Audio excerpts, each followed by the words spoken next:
ایران نے اسرائیل کو کونسلیٹ پر حملے کا جواب دے دیا۔ ایران کا اسرائیل پر 5 گھنٹے طویل 300 ڈرونز اور میزائلوں سے حملہ۔ اسرائیل میں سائرن بج اٹھے، پناہ گاہیں کھول دی گئی۔ پاسداران انقلاب کا کہنا ہے اسرائیلی فوجی اڈوں کو نشانہ بنایا گیا۔ اسرائیلی فوج کے ترجمان کا کہنا ہے ایک فوجی اڈے کو نقصان پہنچا، 10 سال کی اسرائیلی لڑکی زخمی ہوئی۔ اسرائیلی حکام کے مطابق ایران نے 185 ڈرونز، 110 میزائل اور 36 کروز میزائل داغے۔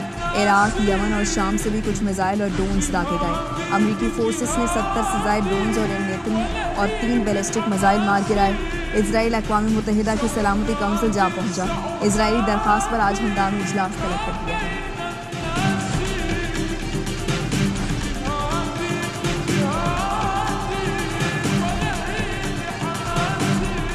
اسرائیل پر حملہ جوابی کارروائی اور UN چارٹر کے تحت ہے۔ معاملے کو اب ختم سمجھا جائے۔ اگر اسرائیلی حکومت نے ایک اور غلطی کی تو رد عمل کافی زیادہ سخت ہوگا۔ اقوام متحدہ میں ایران کے سفارتی مشن کا 2 ٹوک پیغام۔ امریکہ کو بدمعاش اسرائیلی حکومت کے تنازع سے دور رہنے کی تنبیہ کی۔ ایرانی وزارت خارجہ کا کہنا ہے صہیونی حکومت کی بار بار جارحیت اور مشیروں کی شہادت پر جوابی کارروائی کی گئی۔ ضرورت پڑنے پر ایران مزید دفاعی اقدامات سے گریز نہیں کرے گا۔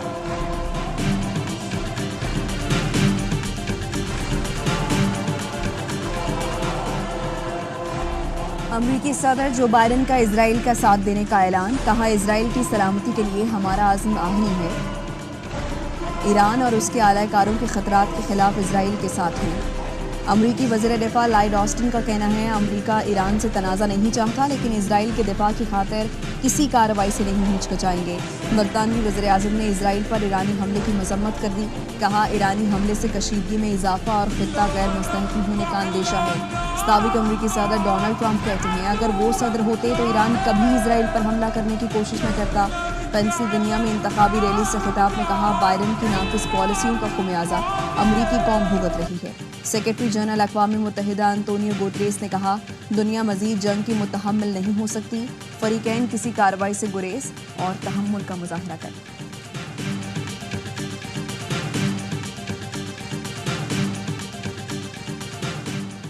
پاکستان کا مشرق وسطیٰ کی صورتحال پر گہری تشویش کا اظہار۔ ترجمان دفتر خارجہ کا کہنا ہے فریقین تحمل سے کام لیں اور کشیدگی کم کرنے کی طرف بڑھیں۔ سعودی عرب کی تحمل کا مظاہرہ کرنے کی اپیل۔ سعودی وزارت خارجہ کا کہنا ہے صورتحال مزید خراب ہوئی تو نتائج سنگین ہوں گے۔ چین نے رد عمل میں کہا موجودہ صورتحال کی وجہ غزہ تنازع ہے، سلامتی کونسل کی سیز فائر کے لیے قرارداد پر فوری عمل کیا جائے۔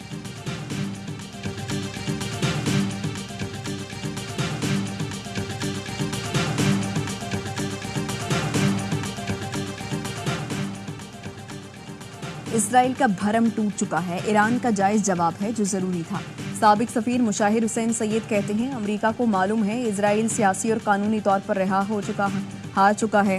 سابق مندوب اقوام متحدہ ملیحہ لودھی کہتی ہیں اسرائیل خطے میں کشیدگی اور تناؤ جاری رکھنا چاہتا ہے، یہ اس کے مفاد میں ہے۔ غزہ میں جنگ بندی اور مسئلہ فلسطین کے حل کے بنا امن کا قیام ممکن نہیں۔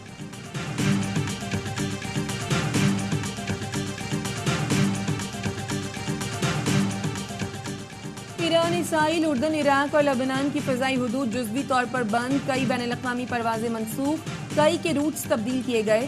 کراچی آنے والے ترک ایئر لائن کی پرواز TK 708 ایران کی فضائی حدود بند ہونے کے باعث واپس استنبول چلی گئی۔ ایران اسرائیل کشیدگی کے باعث پاکستان نے مغربی سمت سے آنے والی پروازوں کی کڑی نگرانی شروع کر دی۔